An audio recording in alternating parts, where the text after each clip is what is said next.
السلام علیکم. آج ہم بات کرنے چلے ہیں منرلز کی یا جیمز کی یا جیولری کی.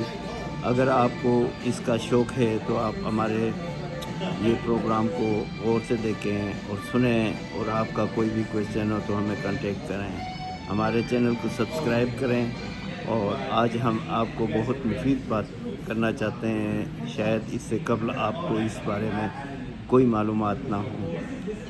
ہمارے ناظرین یا سامعین جتنے بھی ہمارے دوست ہیں، وہ جب جیولری خریدنے جاتے ہیں تو وہ ٹرسٹ کی بیس پہ جیولری خریدتے ہیں.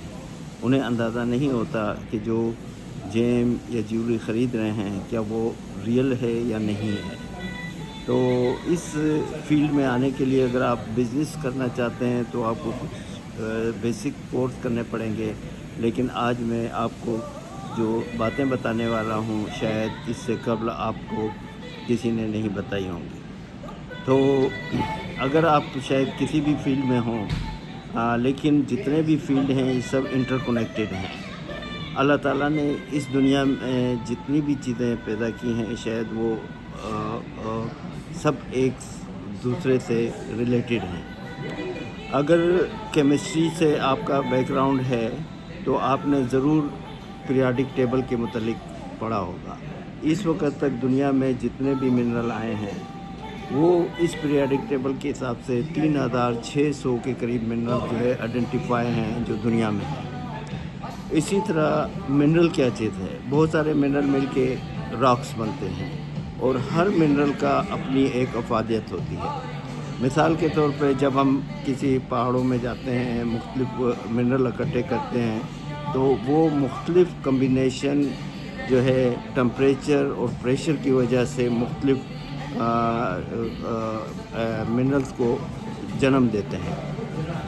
اسی لیے بہت سارے مذاہب میں اس کے متعلق مختلف آرا ہے کہ آپ کی پیدائش یا آپ کا جو منتھ آف بورن ہے جس میں آپ پیدا ہوئے ہیں، آپ کو کون سا پتھر پہننا چاہیے. پتھروں کے بارے میں عموماً یہ ہے کہ مثال کے طور پر یہ کچھ راکس ہیں جو میں آپ کو یہاں دکھانا چاہوں گا. اور ان راکس کو جب ہم کلیکٹ کرتے ہیں تو یہ را فارم میں ہوتے ہیں، لیکن اسی فارمیشن کو، انہی پتھروں کو جب ہم لیبارٹری سے کٹنگ کرتے ہیں تو یہ کٹنے کے بعد، پالش ہونے کے بعد یہ مختلف روپ دار لیتی ہیں. اور ان کو آپ نے سنا ہوگا کہ منرل جو ہیں یہ صرف یہ نہیں کہ ہم وہی جو انگوٹھی میں لگاتے ہیں یا جیولری میں کرتے ہیں، یہ ہمارے اللہ تعالیٰ نے ہمارے جسم میں بھی یہ منرلز پیدا کیے ہیں. ہمارے سوائل میں بھی یہی منرل ملتے ہیں. ہمیں بہت سارے انڈسٹریز میں جا کے یہی منرلز ہمارے کام آتے ہیں. تو منرلز کی افادیت کے لیے جب آپ جیم اینڈ جیولری میں بات کرتے ہیں یا جیم سٹون کی بات کرتے ہیں تو وہاں پہ ایک اسکیل ہے کہ سب سے کم اسکیل، مثال کے طور پر ٹالک کی ہارڈنیس جو ہے وہ 1 ہے. اسی طرح جپسم کی 2 ہے، کیلسائٹ کی 3 ہے، ایپیٹائٹ اور کورینڈم 9 اینڈ ڈائمنڈ 10. یہ اسکیل کو سامنے رکھا جاتا ہے کہ کون سا منرل کتنا ہارڈ ہے. تو دنیا میں آنے والا سب سے کم سافٹ جو ہے وہ ٹالک، جسے موہ اسکیل کے حساب سے کہا جاتا ہے، اور سب سے ہارڈسٹ منرل جو ہے وہ ڈائمنڈ ہے. اب ہر منرل کی اپنی ایک کمبینیشن ہوتی ہے. تو دنیا میں بہت سارے منرلز آئے، جس طرح یہ ایک سٹون ہے لیپس لوزلی جو افغانستان میں ملتا ہے. اسی طرح گولڈ ہے. اسی طرح ہمارے پاس یہ ایک سٹون نہیں ہے لیکن یہ فیک سٹون ہے. تو میں اپنے بات میں یہی بتانا چاہتا ہوں کہ ہمارے پاس جتنے بھی جیمز ہیں یہ سب کی ہارڈنیس، ان کو لیبارٹری میں ٹیسٹ کیا جاتا ہے، پھر اس کے بعد اس کی آئیڈینٹیفیکیشن ہوتی ہے. اس آئیڈینٹیفیکیشن کے بعد ہم اس کو پھر اپنی انگوٹھی میں یا جہاں بھی لگانا چاہتے ہیں اس کو لگاتے ہیں. تو اس لیے آپ جب بھی کوئی اسٹون خریدیں اس کو لیبارٹری سے اپریزل کرا لیں. اپریزل کرانے کی کچھ کاسٹ ہوتی ہے. آپ کبھی بھی جس طرح یہ ایک انگوٹھی ہے اس کی اپریزل ہوئی بھی ہے تو یہ ایک ریلائبل لیبارٹری سے اس کی اپریزل ہونے کے بعد اس کی قیمت ہمیں معلوم ہو جاتی ہے کہ یہ جیم جو ہے یہ ریئل ہے یا نہیں ہے اور اس کی مارکیٹ ویلیو کیا ہوگی. اس کی مارکیٹ ویلیو کے حساب سے ہم اس کو رکھتے ہیں. گولڈ کی ایوری ڈے پرائس ہوتی ہے, وہ چینج ہوتی ہے اور اپ ڈاؤنز ہوتی ہے, اس کی بیسس پہ ہم اس کو سلیکٹ کرتے ہیں. تو ہمارے آج کا موضوع جو ہے وہ یہ ہے کہ آپ جیم کے بزنس میں اگر آنا چاہتے ہیں تو اس کا ایک جیمالوجی کا کورس ہوتا ہے, اس کو آپ دیکھیں, اس کورس کو اٹینڈ کریں اور اس کے بعد پھر پریکٹس کریں. یہاں پہ مثال کے طور پر میرے پاس یہ افریقن روبی ہے, یہ ریئل ہے, یہ ریئل ہے. تو اسی طرح مارکیٹ میں آنے کے بعد بہت سارے ڈائمنڈ یا روبی یا جو بھی منرلز ہوتے ہیں ان کی اپنی آئیڈینٹیفیکیشن ہوتی ہے, اس کی ویلیو ہوتی ہے اور اس کے بعد اس کو ہم مارکیٹ میں لاتے ہیں. تو جیم اینڈ جیولری کے بزنس میں آنے سے قبل اگر آپ جیمالوجی کا کورس کر لیتے ہیں تو یہ آپ کو ہیلپ کرتا ہے کہ آپ اپنا ٹائم بھی سیو کرتے ہیں, منی بھی سیو کرتے ہیں. تو میں آپ کو اسی اس پہ کچھ اور منرلز دکھانا چاہتا ہوں. تو یہ اگر آپ دیکھیں تو یہ ہمارے پاس مختلف ایمرلڈز ہیں, یہ روبیز ہیں, پھر یہ ہمارے پاس بہت اچھے قسم کے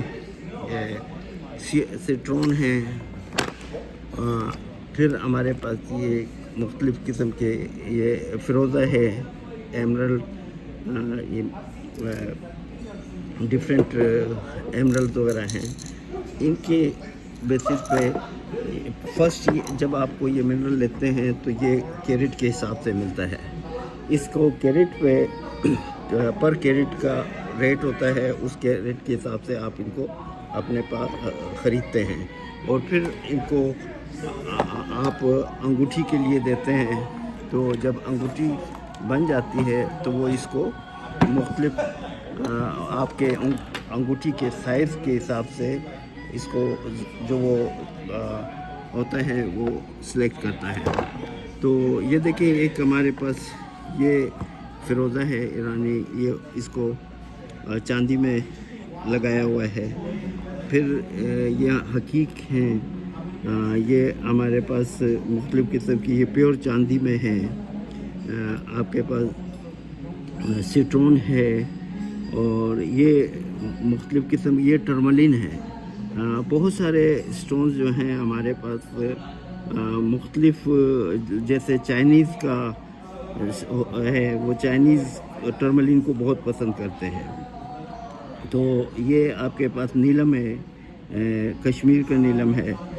تو اسی طرح یہ میرے پاس جو ڈائمنڈ ہے, یہ میری انگلی میں شاید آپ کو نظر آ رہا ہے, یہ ڈائمنڈ جو ہے ان کٹ ہے.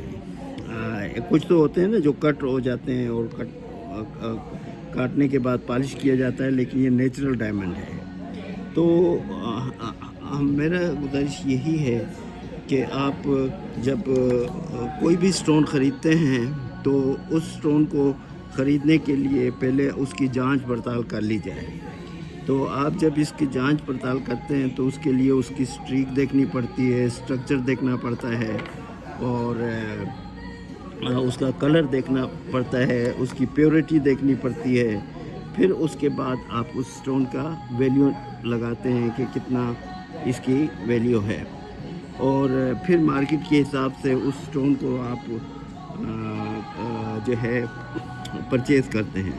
لیکن بات وہی ہے کہ بعض اوقات جو سٹون آپ خرید رہے ہوتے ہیں یا ڈائمنڈ خرید رہے ہوتے ہیں وہ ریلائبل لیب سے